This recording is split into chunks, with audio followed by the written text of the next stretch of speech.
Lendo e meditando o Evangelho como me foi revelado por Maria Valtorta. Em nome do Pai, do Filho e do Espírito Santo. Amém. Vinde, Espírito Santo, vinde por meio da poderosa intercessão do Imaculado Coração de Maria, vossa amadíssima esposa e nossa mãe. Amém. Vem divina vontade nesta ação que estou a fazer e em todas as ações que farei durante este dia. Amém. Fiat. Ave Maria, cheia de graça, o Senhor é convosco. Bendita sois vós entre as mulheres, e bendito o fruto do vosso ventre, Jesus. Santa Maria, Mãe de Deus, rogai por nós, pecadores, agora e na hora de nossa morte. Amém.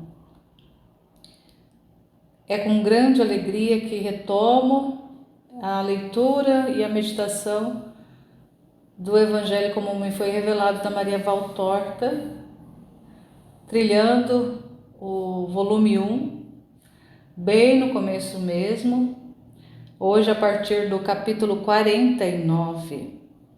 Então, agradecendo muito ao Senhor por mais esta oportunidade. Cada vez que tomo este livro, esta obra para ler, é uma alegria imensa ir descobrindo aquilo que o Senhor ensinou durante o tempo que esteve sobre a terra. E algumas das coisas que o Senhor ensinou, Ele deixou para a igreja transmitir esses conhecimentos, a maioria deles registrados nas Sagradas Escrituras, e alguns deles sendo revelados ao longo dos séculos, através de místicos, através da ação do próprio Espírito Santo na igreja mesmo, no clero, em pessoas dentro da hierarquia da igreja, santos doutores e tantas pessoas que o Espírito Santo, que o Senhor, através do Espírito Santo, usou ao longo do tempo para ir comunicando as revelações. Embora saibamos, mas sempre é bom frisar que até mesmo doutrinariamente na igreja a revelação pública de Jesus terminou com o último apóstolo, no caso São João, mas existem revelações particulares, e entre essas revelações particulares, uma delas é a da Valtorta, que são revelações maravilhosas, em que ajuda muito a compreender o contexto do que já está disposto nos evangelhos, que a igreja canonizou, que são os evangelhos canônicos, que são os 4, Mateus, Marcos e Lucas e João. Mas essa obra ela vem preenchendo algumas lacunas, vem esclarecendo o contexto, vem esclarecendo ali os relacionamentos, a sua vida realmente ali exposta, principalmente a parte exterior de Jesus, a vida exterior dele, sendo manifestada nessa obra. É uma obra de suma importância para conhecermos mais profundamente quem foi Jesus Cristo, nosso Senhor, o Verbo que se encarnou no seio da Santíssima Virgem Maria, um Deus que se fez homem para vir morar no meio dos seres humanos, para vir habitar a terra, vir habitar a humanidade e trazer-nos de volta à condição, trazer-nos de volta à ligação que havia sido rompida entre céu e terra, entre terra e céu. E esses escritos nos auxiliam muito na compreensão, a conhecer, a querer cada dia, cada vez que a gente vai adentrando nos trechos, a gente vai tomando gosto para conhecer mais e mais e mais e mais o Senhor, vai se apaixonando pela vida dele, por quem foi ele, e desperta em nós o desejo não só apenas de imitá-lo, mas de sermos para ele, de correspondermos a esse propósito ao qual nós fomos criados, de sermos para Deus. Continuando então, o capítulo 49, o encontro com Pedro e André, depois de um discurso na sinagoga. João de Zebedeu, grande também na humildade. 13 de outubro de 1944. Às 14 horas, vejo isto. Jesus vem avante por uma estradinha, uma vereda entre dois campos. Ele está sozinho. João prossegue em sua direção por outro caminho, por entre campos, e enfim o alcança, passando por uma abertura entre as sebes. João, tanto na visão de ontem como de hoje, é simplesmente um jovenzinho, um rosto rosado e imberbe de quem acaba de chegar à idade viril e, além disso, é loiro. Por isso, não tem sinal nem de bigode nem de barba, mas apenas o rosado das faces lisas, os lábios vermelhos com a luz risonha do seu belo sorriso e do olhar puro, não tanto pela sua cor de turquesa escura, quanto pela limpidez da alma virgem que transparece neles. Os cabelos loiros castanhos, compridos e macios, ondulam a cada passo veloz, quase como uma corrida. Quando está para atravessar a sebe, ele chama: Mestre! Jesus se detém e se volta com um sorriso. Mestre, eu queria muito te ver. Na casa onde estás, me disseram que tinhas vindo em direção aos campos, mas não sabia onde. Temia não te ver. João fala levemente inclinado em sinal de respeito. Contudo, está cheio de um afeto confiante em sua atitude e em seu olhar, que, estando com a cabeça ligeiramente curvada no ombro, eleva Jesus. Eu vi que me estavas procurando e vim ao teu encontro. Tu me viste? Onde estavas, mestre? Eu estava lá, e Jesus aponta as copas de umas árvores afastadas, que pela cor diria que são oliveiras. Eu estava lá rezando e pensando no que eu vou dizer esta tarde na sinagoga, mas eu saí de lá logo que te vi. Mas como fizeste para me ver, se eu mal posso ver aquele lugar escondido como está atrás daquela curva? Ainda assim o estás vendo. Eu vim ao teu encontro porque te vi. O que o olho não pode ver, pode o amor. Sim, o amor pode. Então tu me amas, mestre? E tu me amas, João, filho de Zebedeu? Muito, mestre. Parece-me que sempre te amei. Antes de ter te conhecido, antes ainda a minha alma te procurava. E quando eu te vi, ela me disse: Eis aquele que procuras. Eu creio que te encontrei porque a minha alma te sentiu. Tu dizes, João, e o dizes certo. Eu também vim ao teu encontro porque minha alma te sentiu. Por quanto tempo me amarás? Para sempre, mestre. Não quero mais amar a outros, a não ser a ti. Tens pai e mãe, irmãos e irmãs. Tens tua vida, e com a vida a mulher e o amor. Como farás para deixar tudo isto por mim? Mestre, não sei, mas me parece, se não for soberba dizer isso, que a tua predileção tomará para mim o lugar de pai, mãe, irmãos irmãs e também da mulher. De tudo, sim, de tudo estarei saciado se me amares. E se o meu amor te trouxer dores e perseguições? Não haverá de ser nada, mestre, se tu me amares. E no dia em que eu tivesse que morrer, não, és ainda jovem, mestre. Por que morrer? Porque o Messias veio para pregar a lei em sua verdade e para cumprir a redenção. A lei aborrece o mundo, que também não quer redenção. Por isso persegue os enviados de Deus. Oh, que isso não aconteça. Não digas a quem te ama este prognóstico de morte. Mas se tu tiveres que morrer, eu te amarei ainda. Deixa que eu te ame. João tem o olhar suplicante, mais inclinado que nunca. Ele vai caminhando ao lado de Jesus, parecendo estar mendigando amor.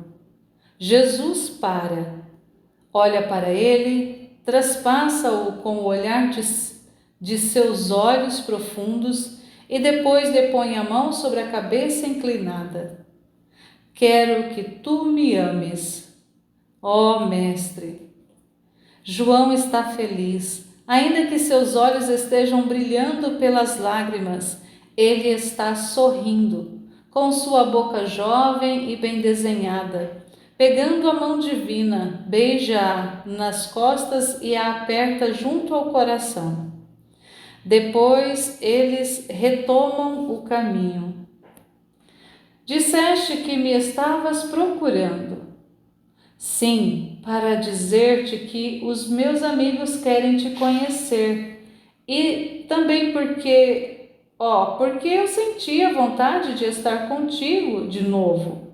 Fazia poucas horas que eu te havia deixado, mas já não podia mais estar sem ti. Então, terás sido um bom anunciador do verbo?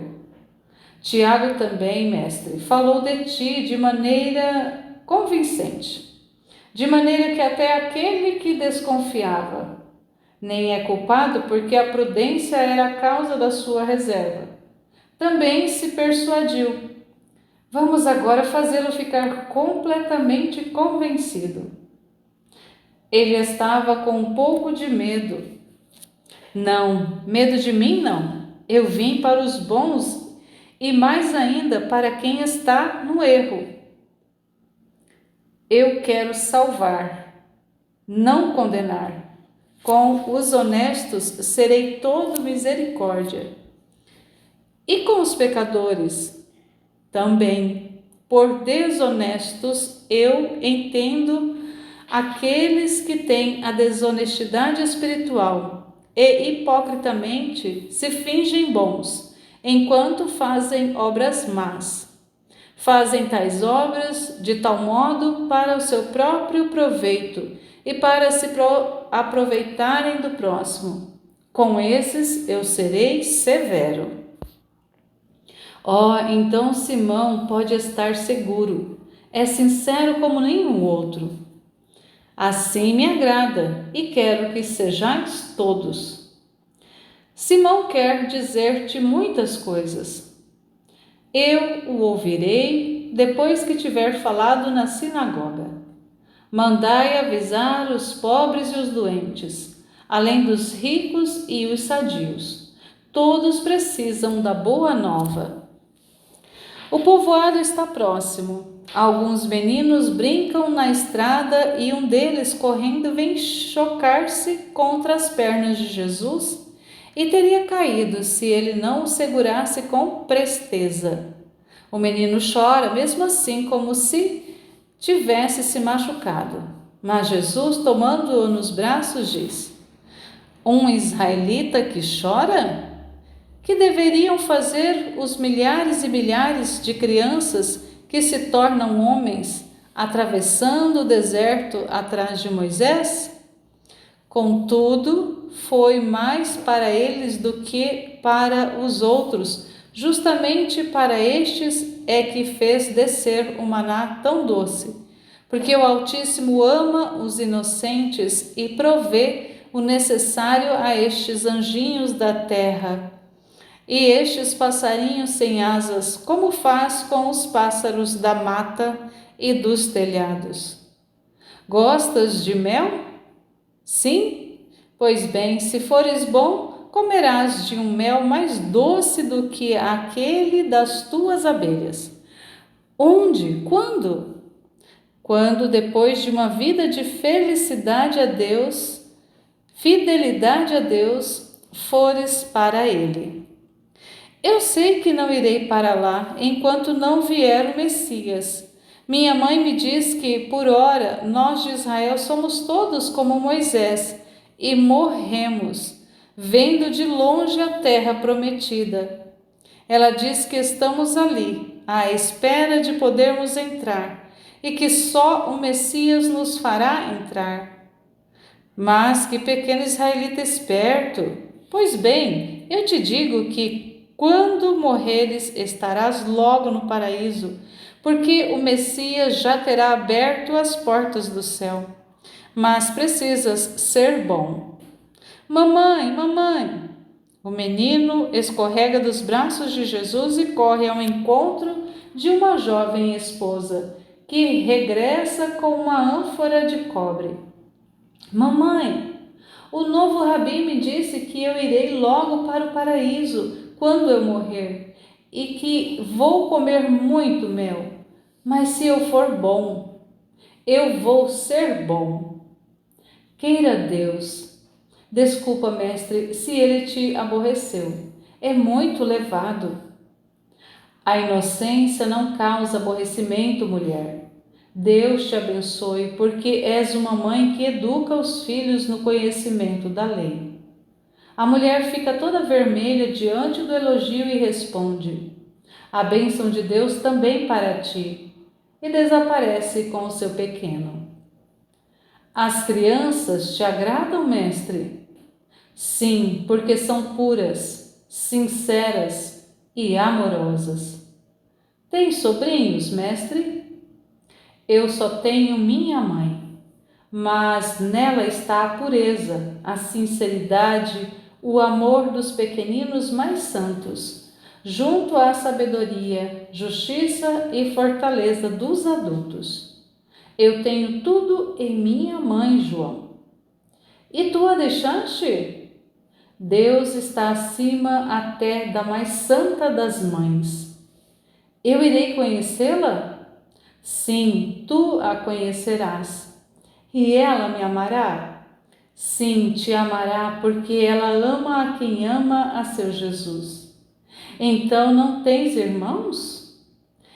Eu tenho primos, por parte do marido de minha mãe, mas cada homem para mim é irmão, e eu vim para todos. Eis-nos diante da sinagoga. Eu entro e tu virás a mim, depois com os teus amigos. João sai dali e Jesus entra em uma sala quadrada, onde há velas e um triângulo, como de costume, e estantes com rolos de pergaminhos. A multidão já está ali, em expectativa e em oração. Também Jesus está rezando. O povo está cochichando e comentando atrás dele, que se curva para saudar o chefe da sinagoga, pedindo depois que lhe deem o rolo. Jesus começa a leitura. Diz: estas coisas o Espírito Santo me faz ler para vós. No capítulo 7 do livro de Jeremias se lê: assim diz o Senhor dos Exércitos, o Deus de Israel: corrigi os vossos costumes e os vossos afetos, e então habitarei convosco neste lugar. Não vos fiqueis iludidos com as palavras vãs, por vós repetidas. Aqui está o templo do Senhor. o templo do Senhor, o templo do Senhor.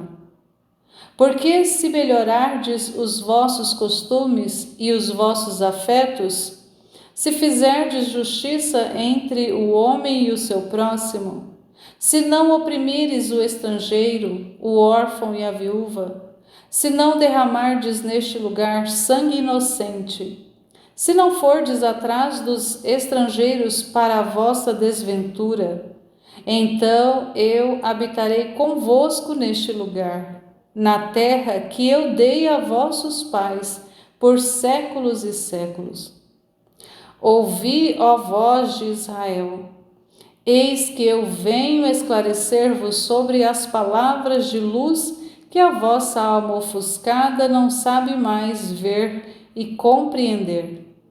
Ouvi, muito pranto desce sobre a terra do povo de Deus, e choram os velhos que se lembram das glórias antigas. Choram os adultos, curvados pelo jugo. Choram os jovens que não têm um futuro de glória. Mas a glória da terra nada é, se comparada com a uma glória que nenhum opressor, que não seja Mamon ou a má vontade, vos podem arrebatar. Por que chorais? Como é que o Altíssimo, que sempre foi bom para com o seu povo, agora virou o olhar para o outro lado, negando aos seus filhos de verem o seu rosto? Não será ele mais o Deus que abriu o mar e por ele fez passar Israel, conduzindo-o, nutrindo-o pelas areias, defendendo-o contra os inimigos, para desviar-se do caminho do céu, assim como ele deu a nuvem aos corpos, deu a lei para as almas? Não será mais ele o Deus que adoçou as águas e fez cair o maná para os que estavam extenuados? Não é ele o Deus que vos quis estabelecer nesta terra, firmando convosco uma aliança de pai para filhos? Então, por que é que agora o estrangeiro vos feriu? Muitos de vós murmuram: aqui está o templo. Não basta termos o templo, indo rezar a Deus nele. O primeiro templo está no coração de cada homem, onde a oração santa deve ser feita. Mas ela não pode ser santa se antes o coração não se emenda, como também os costumes, os afetos, as normas de justiça para com os pobres, para com os servos, para com os parentes, para com Deus. Agora olhai, eu vejo ricos de coração duro, que fazem ricas oferendas no templo, mas que não sabem dizer ao pobre: irmão, eis aqui um pão e um dinheiro, aceita-o, de coração para coração, e que a minha ajuda não te humilhe, como também para mim não cause soberba. Eis, eu estou vendo pessoas rezando, lamentando-se com Deus, porque não as ouve prontamente, mas que depois com um coração de pedra respondem: não, ao necessitado que às vezes com o seu sangue lhes pede: escutai-me. Aí está, eu vejo que vós chorais porque a vossa bolsa foi exprimida pelo dominador. Mas depois vós espremeis o sangue daquele que odiais, e ao esvaziar um corpo do seu sangue e de sua vida, vós não tendes horror. Ó voz de Israel, o tempo da redenção chegou. Mas preparai seus caminhos em vós com a boa vontade. Sede honestos, bons, amai-vos uns aos outros. Ricos, não desprezeis, mercadores, não defraudeis, pobres, não invejeis. Sois todos de um sangue e de um Deus. Sois todos chamados a um mesmo destino. Não fecheis para vós com os vossos pecados o céu que o Messias vos abrir. Tereis errado até aqui? Agora não erreis mais, que cesse todo o erro. A lei que volta aos 10 mandamentos iniciais é simples, boa, fácil, mas devem estar mergulhados na luz do amor. Vinde, eu vos mostrarei quais são os amores. Amor, amor, amor. Amor de Deus por vós e de vós para por Deus. Amor para com o próximo. Sempre amor, porque Deus é amor. E aqueles que sabem viver o amor são filhos do Pai. Eu estou aqui para todos e para dar a luz de Deus a todos. Eis aqui a palavra do Pai, que se faz alimento em vós. Vinde, provai, mudai o sangue do Espírito com este alimento. Que todo veneno caia, que toda concupiscência morra. Uma glória nova vos é oferecida, aquela eterna, e a ela virão os que fizeram da lei de Deus assunto de um verdadeiro estudo para os seus corações. Começai pelo amor. Não existe coisa maior, mas quando souberdes amar, já sabereis tudo, e Deus vos amará. E o amor de Deus significa ajuda contra toda tentação. A bênção de Deus esteja sempre sobre aquele que volta para Ele um coração cheio de boa vontade. Jesus se cala, o povo cochicha, a reunião se dissolve depois dos hinos cantados, muitos salmodiando-os. Jesus sai para a pequena praça. João, Tiago, Pedro e André estão à porta. A paz esteja convosco, diz Jesus, acrescentando: o homem, para ser justo, precisa não julgar sem antes conhecer, mas é também honesto em reconhecer a sua culpa. Simão, quiseste me ver? Eis-me aqui. E tu, André, por que não viestes antes? Os dois irmãos se olham, embaraçados. André murmura: eu não ousava. Pedro, vermelho, não diz nada, mas quando ouve Jesus dizer ao irmão: faríeis mal em vir? Só o mal não se deve ousar fazer. Ele intervém sincero: fui eu, ele queria trazer-me logo a ti, mas eu disse, sim, eu disse, não creio, e não quis ouvir. Oh, agora estou melhor. Jesus sorri, depois diz: e pela tua sinceridade, eu te digo que te amo. Mas eu não sou bom. Não sou capaz de fazer aquilo que disseste na sinagoga. Eu sou iracundo, e se alguém me ofende, eu cobiçoso e gosto de ter dinheiro. Sou cobiçoso e gosto de ter dinheiro. No meu mercado de peixes, nem sempre eu tenho ficado sem cometer alguma fraude. Sou ignorante. Tenho pouco tempo para seguir-te, para ter a luz. Como farei? Eu gostaria de me tornar como tu dizes, mas não é difícil, Simão. Sabes um pouco a Escritura? Sim? Pois bem, pensa no profeta Miqueias. Deus quer de ti aquilo que diz Miqueias: não te pede que arranques o coração, nem que sacrifiques os afetos mais santos. Por enquanto, não te pede isto. Um dia sem que Deus te peça, darás até a ti mesmo a Deus. Mas ele espera que o sol e o orvalho façam de ti, que és ainda um fio de erva, uma palmeira forte e gloriosa. Por enquanto, ele te pede isto: praticar a justiça, amar a misericórdia e tomar todo cuidado para seguir o teu Deus. Esforça-te para fazer isso.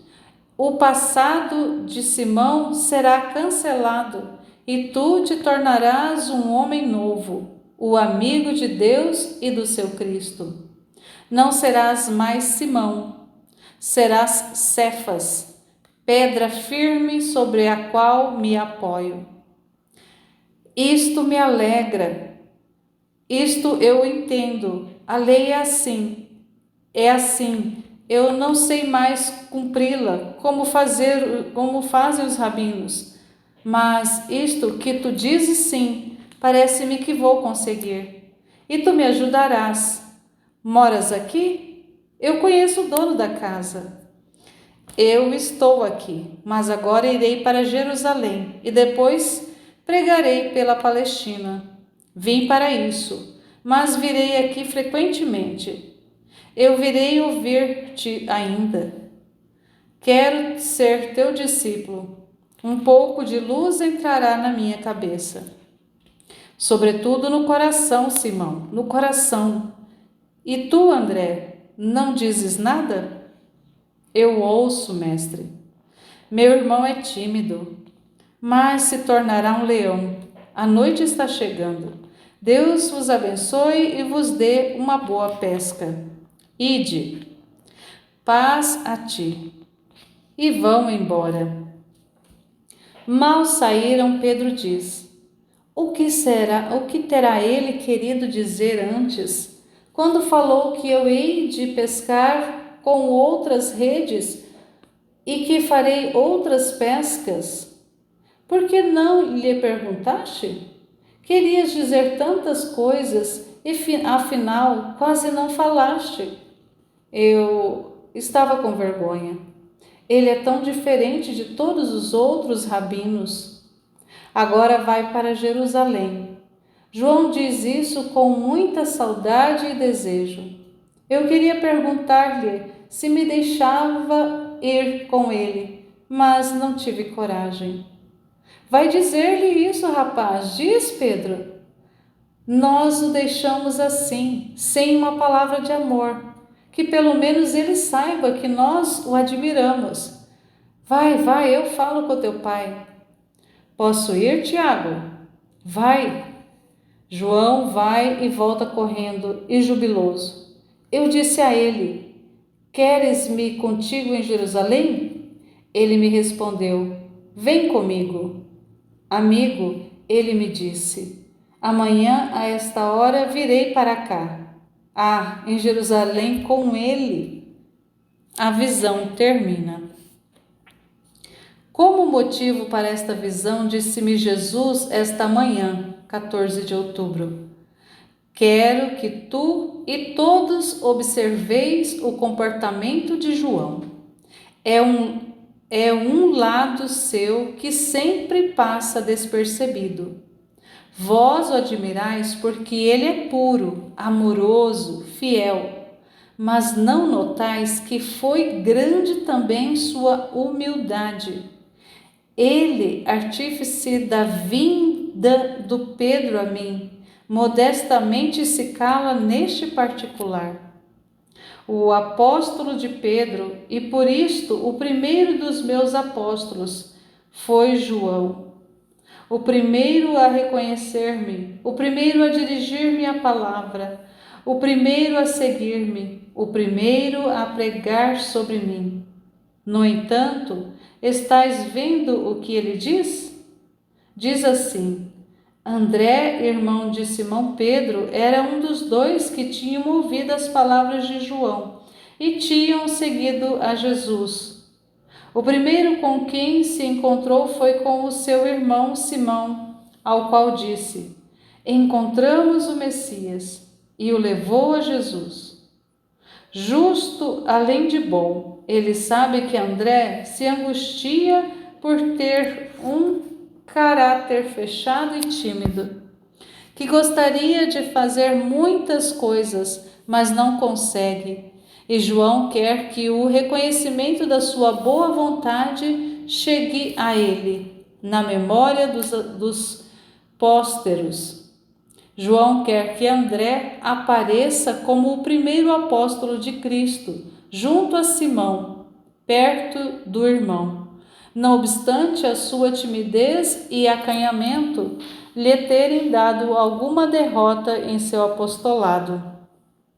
Quem entre aqueles que fazem alguma coisa por mim sabem imitar João, sem se autoproclamarem apóstolos insuperáveis, sem pensar que o seu êxito provém de um complexo de coisas, não somente santidade, mas também audácia humana, sorte, e ocasionalmente encontram-se com outros menos audazes e felizardos, embora talvez mais santos? Quando vós vos saís bem no que fazeis de bom, não vos glorieis como se o mérito fosse todo vosso. Dai louvor a Deus, Senhor dos operários apostólicos. Tende os olhos limpos e o coração sincero para ver e para dar a cada um o aplauso que lhe cabe. Olhos limpos para discernir os apóstolos que cumprem o holocausto e que são as primeiras e verdadeiras alavancas no trabalho dos outros. Só Deus vê estes que, tímidos, parecem nada fazer, mas, ao contrário, são os raptores do fogo do céu, que ataca os audazes. Um coração sincero para saber dizer: eu trabalho, mas este ama mais do que eu, prega melhor do que eu, se imola como eu não sei fazer. E como Jesus disse, dentro do próprio quarto, com a porta fechada para rezar em segredo. Eu que vejo a sua humildade e santa virtude, quero torná-la conhecida e dizer: eu sou o instrumento ativo, este é força que me põe em movimento, porque ligado a Deus, como Ele, que é para mim canal de força celeste. A bênção do Pai, que desce para recompensar o humilde, que em silêncio se imola para dar força aos apóstolos, descerá também sobre o apóstolo que sinceramente reconhece a sobrenatural e silenciosa ajuda que lhe vem do humilde, e o seu mérito, que a superficialidade dos homens não nota. Aprendei todos. É o meu predileto? Sim, mas não tem também esta semelhança comigo? Puro, amoroso, obediente, mas também humilde. Eu me espelhava nele, via nele as minhas virtudes. Eu o amava por isso, como um segundo eu. Via sobre ele o olhar do Pai, que o reconhecia como um pequeno Cristo. E minha mãe me dizia: nele sinto ter um segundo filho. Parece-me estar vendo a ti, reproduzido em um homem. Ó, a cheia de sabedoria, como te concebeu, ó meu dileto! Os céus azuis de vossos corações de pureza se fundiram em um único velário para me dar proteção de amor e tornarem-se assim um só amor. Antes ainda que eu desse minha mãe a João e João a minha mãe, eles se amaram, porque se reconheceram semelhantes, filhos e irmãos do Pai e do Filho. Vou encerrar essa leitura e não vou fazer nenhuma meditação em cima, porque o Senhor é bastante claro aqui no que Ele vai falando, tanto na narração, que é um diálogo, uma conversa entre os primeiros discípulos, entre os primeiros apóstolos de Jesus, como que se deu essa realidade, esclarece para nós como que foi esse início, essas primeiras conversas, esses primeiros acertos, como é que foi se ajustando ali essa realidade do apostolado dos primeiros discípulos. E esse ensino que o Senhor vem falando a respeito da humildade de João, que além de puro, que além de amoroso, além de fiel, também era muito humilde. E por isso ele fala que era por isso que ele se tornou o discípulo amado, porque era o que mais se assemelhava a Jesus, é o que mais tinha as virtudes de Jesus, é o que mais tinha essas características, esses atributos do próprio Jesus. Então Jesus se identificava em João, olhava para João e se via, se enxergava. E ele mesmo diz que até a sua mãe, até Nossa Senhora via em João como se estivesse vendo o próprio filho. Então não é à toa que lá no final ele entrega a sua mãe para que João cuide dela. Entrega ela para ser a mãe da humanidade. Ali em João, sendo toda a família humana, sendo toda a igreja, e Maria sendo ali essa mãe, entrega para esse discípulo escolhido, esse discípulo amado, esse discípulo que lhe era o mais próximo, é o que era mais semelhante. Então isso é tão lindo, Jesus revelar. A gente já tem, né? A gente já sabe que ele tinha essa proximidade, que ele é conhecido como discípulo amado, mas a gente não tem nem noção de qual profundidade era esse relacionamento que aconteceu entre eles, e a gente vai tomando conhecimento à medida que nós formos lendo os capítulos, aprofundando nos volumes, entrando na história dentro de tudo que foi, que está sendo narrado, que a Valtorta vai narrando e que Jesus vai ensinando. E diante de tanta beleza, o nosso coração, a nossa boca se cala para contemplar isso que o Jesus fala, para amar, para buscar essa compreensão e pedir ao Senhor que torne o nosso coração também semelhante, abrir, colocar-nos à disposição do Senhor para que Ele também realize em nós uma obra semelhante à que Ele realizou em João. Então, somente louvar, agradecer, bendizer o Senhor por esse amor, que não foi só para com os primeiros discípulos, para com os primeiros apóstolos, mas é com cada um de nós. Esse apostolado que Ele quer de nós também, de tornar mais conhecida a sua vida, o seu ministério, quem Ele foi, o que Ele fez, tornar isso conhecido a partir dessas divulgações que vamos fazendo, lendo, ora meditando, mas sempre apresentando também ali na íntegra as narrações, os ensinos dessa obra espetacular que é o Evangelho, como me foi revelado dessa mística também espetacular, Maria Valtorta. Então, louvado seja nosso Senhor Jesus Cristo e sua Mãe Maria Santíssima, para sempre sejam louvados. Estivemos e permaneceremos unidos em nome do Pai, do Filho e do Espírito Santo. Amém. Jesus, eu confio em vós.